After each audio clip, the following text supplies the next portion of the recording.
Hello, I'm Geraldine Doog. Welcome to Compass for the final and very hopeful part of our series on prison chaplains, where chaplain Kim Miller's work in Newcastle's Friendship House is helping former inmates with their often challenging re-entry into ordinary life.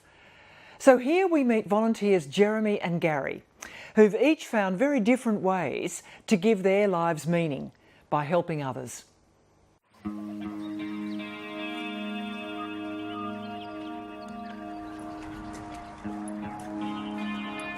I'm a corrective services chaplain, and my role's a bit odd.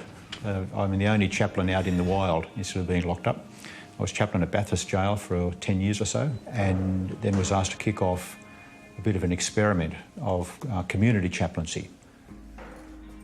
Kim Miller is New South Wales Corrective Services' only chaplain dedicated to the welfare of prisoners after they leave jail.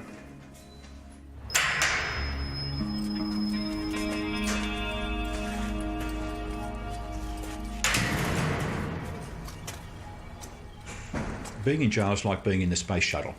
You know, the most dangerous part's re-entry. And so people will crash and burn on re-entry, and sometimes they do that to their own destruction. And some people, if they've got drug habits, sometimes they'll come out and get back on the stuff and then, you know, die of an overdose in that first week or month. It's, you know, a really critical time. So we try and intervene with that to make that first week, that first month, more successful for them and for the community. Hello, James. Good to see you again after all these months. Have a seat, mate. Tell me how you've been. Oh, yeah, living the dream. Living the dream? Well, some people would say a nightmare. Kim is here to see James, who's been offered a place in a unique post-release program called Friendship House. I don't know a great deal of your history, whether you've been in and out. No, this is the first time I've ever gone through this sort of thing. I've done full-time sentences and all that sort of stuff, you know, 16 years all up, and this is the first time I've ever been to a Christian halfway house. Okay, yeah. We just know that first month is people's lives can get a bit fragmented. So, you know, we don't want to take over your life, but we want to sort of keep you together with yourself. Yeah, a lot of people get out, party for a month, and then they get serious. But if you're only with us for a month, yeah. You know, it's and guys do well. The guys who engage with us, you know, they we see guys make great changes. One of our volunteers, in a way. When James is released on parole in a week's time, he'll be put on a train to Newcastle, where Kim is based.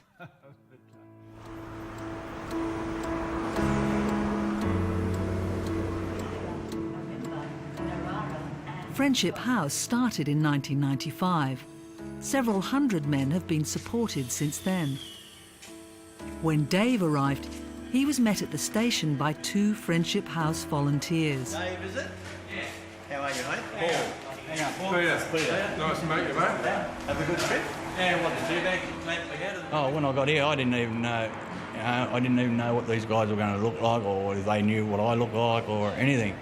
It's fantastic where I can go somewhere and have a proper bed, a proper lounge room, you know, and get my own place later on. I can get my own place. It's going to be fantastic. Another ex-prisoner who was given a spell in Friendship House is Jeremy. I was in jail for 2 years. I was in for robbery and company. Robbed a fella on that lookout up there. Like, so you mugged someone kind of thing? Yeah. Okay. Apparently, I don't remember doing it, but all the evidence showed it, and I just said, look, it must have been me, you know. Friendship House is a modest cottage in the suburbs. Jeremy was given 4 weeks here to help him start a new life.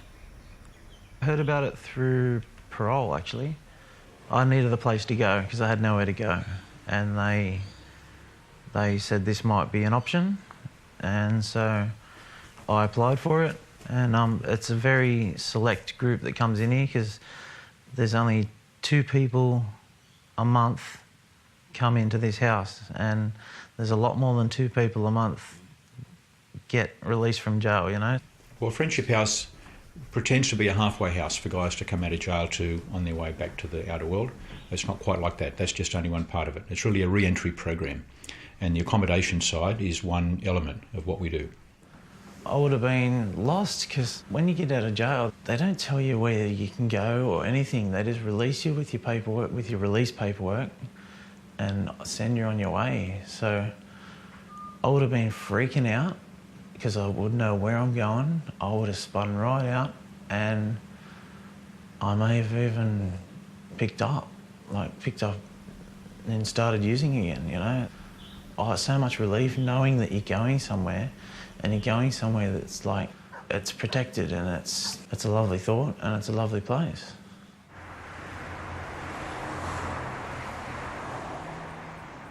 Friendship House operates through the Samaritans, the welfare arm of the Anglican Diocese of Newcastle.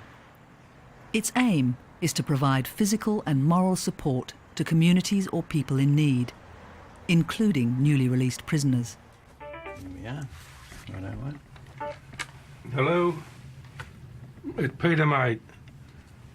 I'm good, how are you? Friendship House volunteers are interviewing a potential okay, client. I'll just put you on speakerphone, mate. Years of experience indicate that men over 35 are most likely to stay the distance. So what do you know about our program? It's a Christian-based house. That's a support network for people who are being released from incarceration. Right. We're looking for people who've decided to change their life, who when they leave jail with support, they're really keen to break away from the past and make a real good start to life. Okay, so you've been in and out, in and out, in and out, in and out, and this time you're coming out, and hopefully it's going to be different. So in what way is it going to be different this time? Well, I've just at middle age too, like I've hit the middle age point too, and I've looked back on my life and realised that, you know, there was a bit of sadness there, but also... The result of these interviews is discussed in Friendship House's weekly meeting. You spoke a couple of weeks ago about an interview where the person was really reticent to speak or anything. It's all just a bit too laid back. But he didn't really have a plan of what he was going to do when he came out. So the process of getting in is not particularly complicated for the for any particular client. We book several months ahead because it only takes 2 people, and it's only for 28 days. So we handle generally about 20 clients a year coming through Friendship House. We only charge $45 a week, and that covers everything in the house. There's no electricity or water or anything, or gas to pay. And so that's for the 4 weeks, $180, which is extremely cheap. And of course we provide lots of things for them. When they arrive, we give them a backpack, sheets, new sheets, a pillow, all the toiletries, towels, a wallet, a couple of shopping vouchers, and a couple of boxes of groceries. Hey, how you going, Paul? Where are we off to today? RTA, Centrelink, the doctors. It's awesome. Every morning they come pick you up and they'll take you, go do anything you want. Like if you go to Centrelink, or you have to go to get a new bank account, or anything you want, they're there for you, you know. And they're just volunteers. Like they're not paid to do it, you know. It's really good, yeah. And that's every day of the week, 5 days a week. You get on the weekend, you get the bit of time to yourself, you know.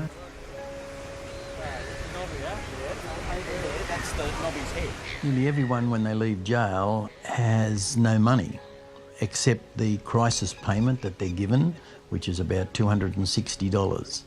Everyone who leaves jail gets that. Now, that's very little money to start a new life, so our program aims to help them overcome that initial problem. The other goals is to be real to the people, to give genuine friendship to people who often don't get it when they come out, and to create an environment which is very positive for people when the rest of their environment might otherwise be negative. Their family might not be a good place to live in, their friends might not be a good circle of friendship, very positive for them. So we create an environment where they're part of a community and can feel part of a community where life is lived in a much normal way for the community, in positive kind of ways, rather than leaving them the dysfunctional parts of their life, letting those dysfunctions come to the surface. Gary went through Friendship House about 5 years ago. He's still a familiar face at Samaritans. Just here, sit here or go on that computer, get on Facebook and do a bit of study or something. Gary he would stand silent. He was as silent as a parking meter. He would stand there, and trying to get conversation out of him was quite a difficult thing. And you'd sort of, your head down, yep. And that was just really a matter of learning who we are and learning who he is in a way, and learning to trust that, and slowly opening up and being prepared to look people in the eye, to be in conversation. Very different now. December 9, 2010, I went to Friendship House after serving 7 months in prison. And this is the Friendship House team's office. I was still using when I got out, but since that time I went into Friendship House, I haven't gone back to prison. There's a comfy sofa. They can kick back, and when you're a bit tired. I left home when I was 16. I was working on a farm, and my stepfather went to jail, and he got 9 months jail. And so then I went and worked on a farm for about 6 months, and then I left, and then I ended up hanging around the wrong people and breaking the law, and I ended up in a boys' home. And this was when I was 17, and then that was the start of me downward spiral into crime and prison.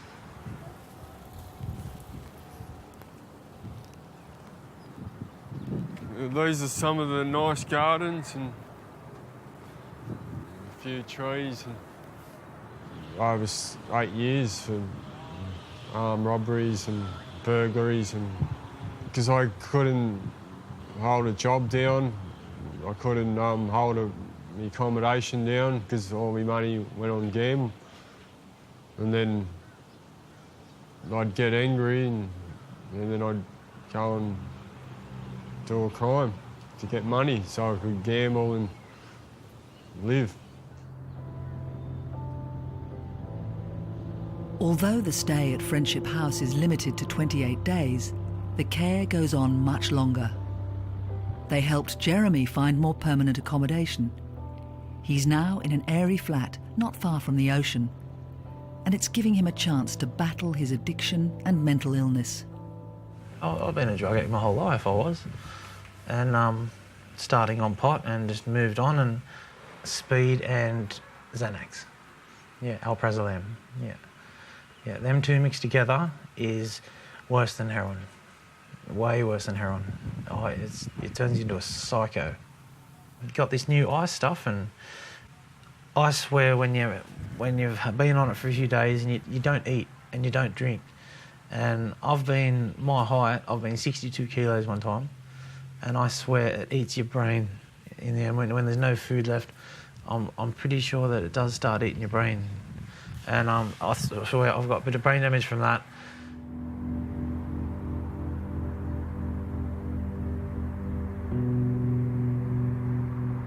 I don't leave the house much, but when I make myself leave the house and go do things where I feel safe.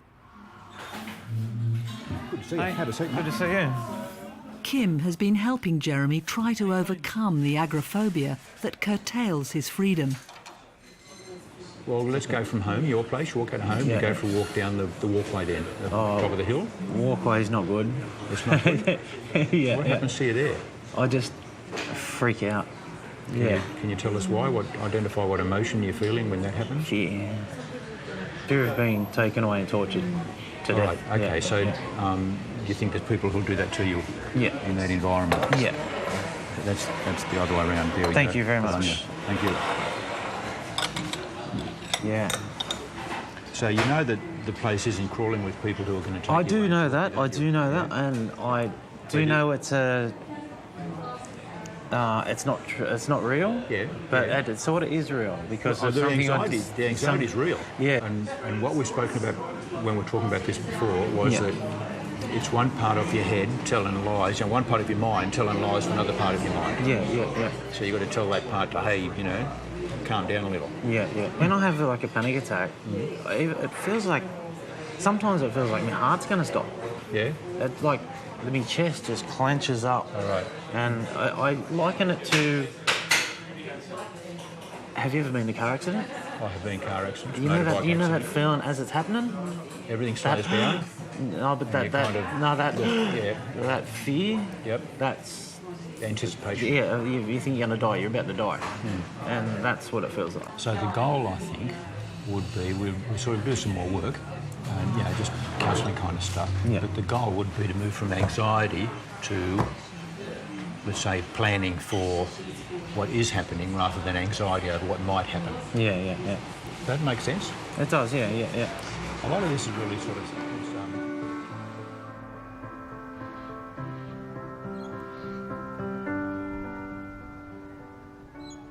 For Gary, the unconditional support he received changed his life.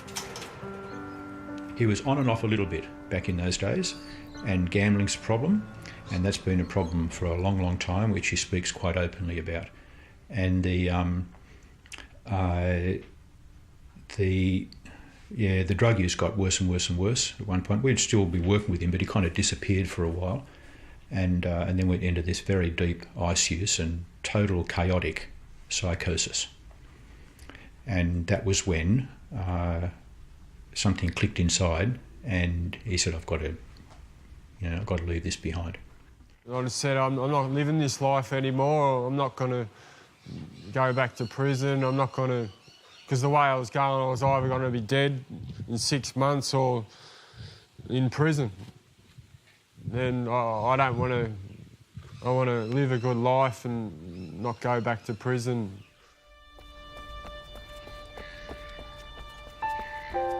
Quit drugs on the 5th of March 2013, and I had to replace it with something else, and it was fitness.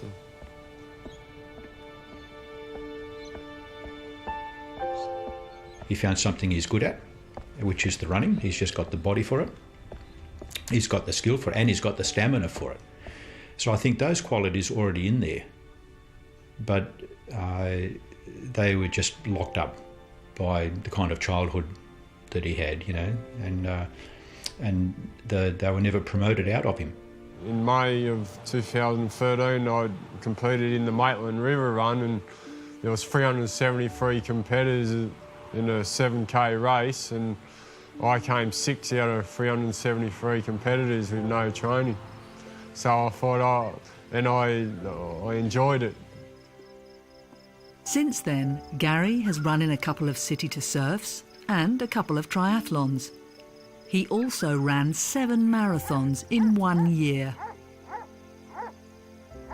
You know you got to finish it, so you get in the zone and just do it. It's like being in life where I was down and out, and I'm a fighter. It wasn't going to conquer me. It was inside of me. I wanted to finish it, and it was something I wanted to do.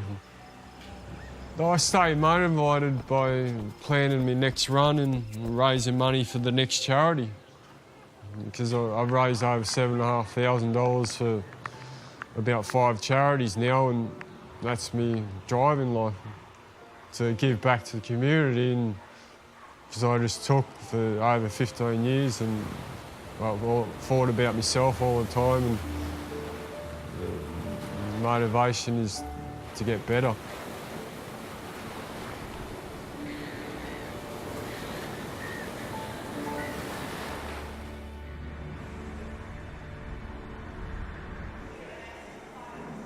For Jeremy, having some motivation to get up in the morning is essential. Gary was my inspiration to start doing volunteering for the Samaritans. And it gives me a purpose, I need a purpose. He was very locked in, his social phobia, he didn't like going out, and he locked himself in a lot. and wouldn't leave the house. Even that was still a bit of a problem, but nowhere near what it was when we first got him. And so now we see him much more functional than he ever thought possible, I think, when he first came to Friendship House. So it's very easy. All we do is arrange the tables, and if any veggies need cutting up, and there's plenty of volunteers there. It's very light work. We barely do anything. It's more of a, I go there for the social interaction. The Samaritans, we do emergency relief. We've got a shed, and it's full of food, and it's all stacked in its right place. We have to stack this cupboard, and we have to always keep that really full, and so they can give it to the people. And we take a care package on Mondays out to Belmont, 2 or 3 boxes of all canned foods, and and it's all like, it's not cheap stuff, it's all good stuff, you know. It's really cool, and it gives me purpose, and it gives me someone to talk to, because otherwise I'd be just sitting at home spinning out.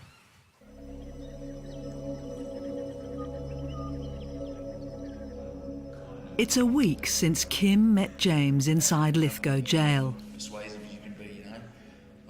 Today, James is released, and the Friendship House volunteers are going to meet him at the station.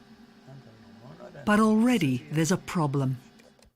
James has missed the train, and he'll be at Lithgow now on the station for roughly 2 hours. What we find sometimes is with our fellows, they've got 1 3/4 hours to fill in. It's pretty dangerous. There's usually a pub near the railway station, and they get very fidgety. Hopefully it won't be a problem, but I can assure you it has been in the past.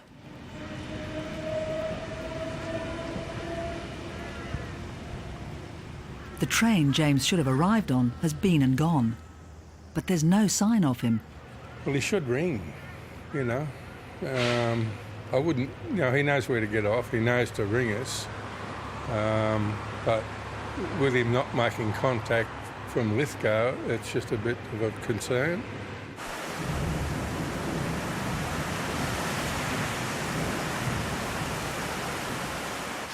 We've been down to the station twice, waited for him, but we've also made contact with the guy in the house, but he hasn't seen him. So we've got to report to parole now that he hasn't shown up. So we'll do that in the morning. James was arrested the following day for breaching parole and returned to jail. Not an unusual outcome, which makes the success stories all the more special. I feel a lot better though. Yeah, 4 minutes. I've even got my own blog on the internet. Do ya? Yeah, Gary Methtonara. I'll have to look you up.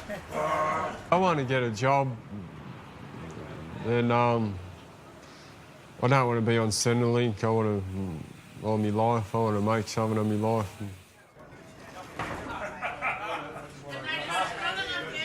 Friendship House is just one of the services offered by the Samaritans to help ex-prisoners re-enter the community. Yeah, thanks everyone for turning up to my barbecue today, supporting me, and you've got a great team. Thanks for keeping me on track. Thanks a lot. It's hard to know what wakes up in a person when they come alive. But I think we've got within us this drive to be human. And we're desperate to be human and live humanity. And I think that's just, found a way to the surface.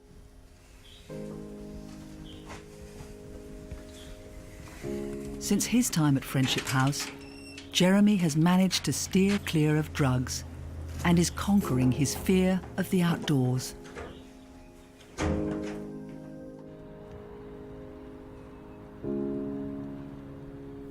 The first time I didn't really even look out much. I was too busy looking at the people. Like, paranoid about the people and who's, they keep looking behind me and who's that, because there's so many people and you don't know who they are. And but I've been up there again, and there's a cliff and water splashing against the rocks, and Yeah, it's beautiful, yeah. It's really nice. We give them their life. We don't do everything. We're careful that we don't become codependent. We don't rely on their dependence to make us feel good. So we don't feel good because we've done something good for somebody. We feel good because we see that person responding and doing stuff for themselves. For the future, I want a girlfriend, and I'd love to have kids and just be a family. Yeah, I just want to be a family, yeah. I didn't know I could ever feel like this being straight, you know, happy and, yeah, just feel really good, yeah.